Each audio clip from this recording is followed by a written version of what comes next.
जी हाँ दोस्तों, बिल्कुल सही सुना आपने कि आखिर क्या होता है ये अनुच्छेद 33, 34 और 35। बहुत से अनुच्छेद जो कि हमारे संविधान में दिए हुए हैं, बहुत से अनुच्छेदों की जानकारियाँ हमने पढ़ ली है, बहुत से अनुच्छेद हमें पढ़ना भी बाकी है और साथ में कुछ ऐसे भी अनुच्छेद है जो कि हम पढ़ना भूल जाते हैं, लेकिन वो होती है हमारे लिए क्या, बहुत ही ज़्यादा इम्पोर्टेंट। जो होता है कि अनुच्छेद 33, 34 और 35 यह भी क्या है, ये मौलिक अधिकारों से ही जुड़े हुए अनुच्छेद है। लेकिन हम लोग इसको क्या करते हैं, अनदेखा कर देते हैं, ठीक है ना। परंतु ये अनुच्छेद मौलिक अधिकार है ही नहीं, इसमें सिर्फ मौलिक अधिकारों से जुड़ी बातें ही बताई गई है। आइए अनुच्छेदों की दृष्टि पर हम एक पृष्ठ पर एक दृष्टि डाल लेते हैं। सबसे पहले आप लोग को बता दें कि ये 33, अनुच्छेद 34 और अनुच्छेद 35 ये है क्या, एक मौलिक अधिकार से जुड़े हुए वाक्य इसमें दिए हुए हैं, लेकिन ये क्या है, हमारी मौलिक अधिकार है ही नहीं। ठीक है ना, तो चलिए हम आगे देख लेते हैं आखिर कौन सी है वो अनुच्छेद। अनुच्छेद 33 कहती है कि संसद को यह शक्ति प्राप्त होती है कि वह सेना, सशस्त्र बल, खुफिया विभाग के मौलिक अधिकार को कम कर दे या छीन सकती है। सेना में काम कर रहे वैसे कर्मचारी जो लड़ाई नहीं लड़ सकते, जैसे नाई, बढ़ई, मैकेनिक, रसोइया, चौकीदार, दर्जी तथा मोची आदि को भी उनकी मौलिक अधिकार को कम कर सकती है या फिर छीनने का अधिकार संसद के पास होता है।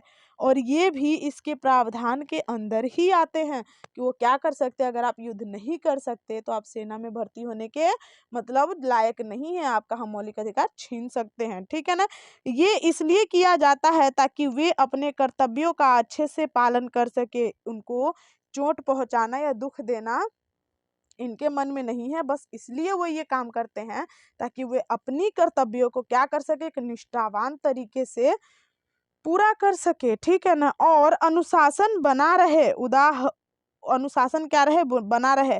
उदाहरण के लिए जब वे मौलिक अधिकारों का इस्तेमाल करके समूह बना सकते हैं और हड़ताल पर जा सकते हैं जिससे सुरक्षा संबंधित कार्य प्राप्त हो सके।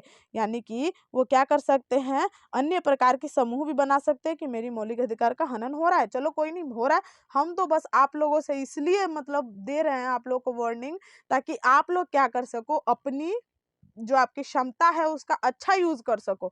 हम आपके ऊपर निगेटिव इफेक्ट नहीं डाल रहे हैं, आपके ऊपर क्या डाल रहे हैं, पॉजिटिव इफेक्ट डाल रहे हैं। आखिर अनुच्छेद 34 क्या कहता है, संसद को अधिकार प्राप्त है कि यदि किसी क्षेत्र में मार्शल लॉ या फिर सैन्य कानून लगा हुआ है तो संसद उस क्षेत्र में लोगों के कुछ मौलिक अधिकार को रोक सकती है या फिर कम भी कर सकती है।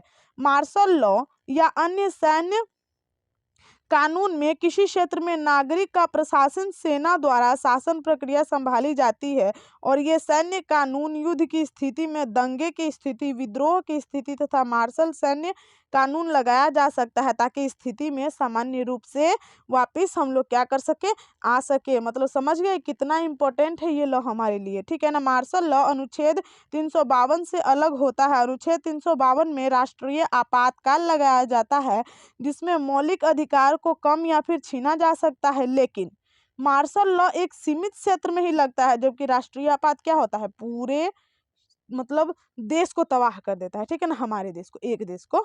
अनुच्छेद 352 यानी राष्ट्रीय आपात के दौरान अनुच्छेद 20 और 21 को जोड़कर मौलिक अधिकारों को निरस्त किया जाता है। आप लोगों के लिए एक क्वेश्चन, अब तक कितनी बार हमारे देश में राष्ट्रीय आपात लग चुका है और वित्तीय आपात लग चुका है, आप लोग मुझे कमेंट करके जरूर बताओगे।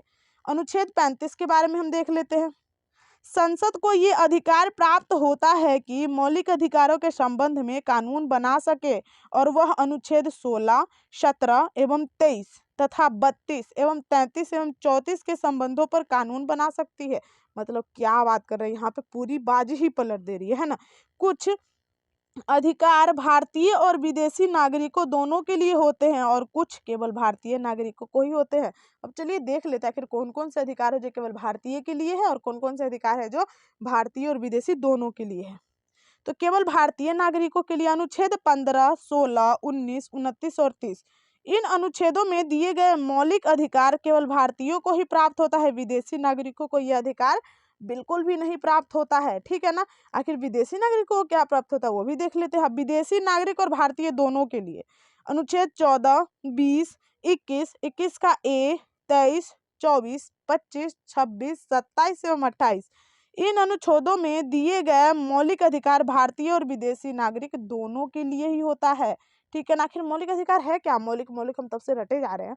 मौलिक अधिकार हमारे संविधान में वह अधिकार है जो हर भारतीय नागरिकों को उनके जन्म के साथ ही मिल जाता है। अगर नहीं भी मिले तो ये अधिकार जनता के हितों को संरक्षण करता है। यानी कि जो भी अधिकार आप जन्म लिया, आपको जो अधिकार मिल गया वो जनता के हितों को ही संरक्षण करता है। और आप लोग के लिए एक इम्पोर्टेंट अनाउंसमेंट आप लोगों को लाने जा रही हूँ कि अनुच्छेद 1 से लेके, ठीक है ना, और 339 तक या फिर 395 रहने दीजिए, ठीक है ना, 395 तक आप लोग को एक ही वीडियो में प्रोवाइड करवाऊंगी, ताकि वो वीडियो लंबी कितनी भी क्यों ना हो। आप लोग 2-2 दिन छोड़ छोड़ के तीसरा दिन उस वीडियो को एक बार जरूर देख लीजिएगा। फिर आपका 1 से लेकर अनुच्छेद 395 तक एकदम अच्छी तरीके से कंप्लीट हो जाएगी। और आप सबको पता है कि अगर आप भी करें यूपीएससी की तैयारी तो आप लोगों के लिए अनुच्छेदों को रटना कितना ज़्यादा इंपॉर्टेंट बन जाता है। समझ कर रटना, ठीक है ना। तो आप लोग एक काम कीजिएगा, वीडियो बना के डाल दूंगी, उसको प्ले लिस्ट में सेव कर लीजिएगा आराम से, और डेली एक बार जरूर सुन लीजिएगा पूरा, ठीक है ना। अगर आप लोग चाहते हैं वीडियो मिलना तो कमेंट करके बता दीजिएगा। मिलते हैं अगली वीडियो में, तब तक के लिए टेक केयर। आई होप कि अनुच्छेद 33, 34 एवं 35 कंप्लीट हो गई आप सबको।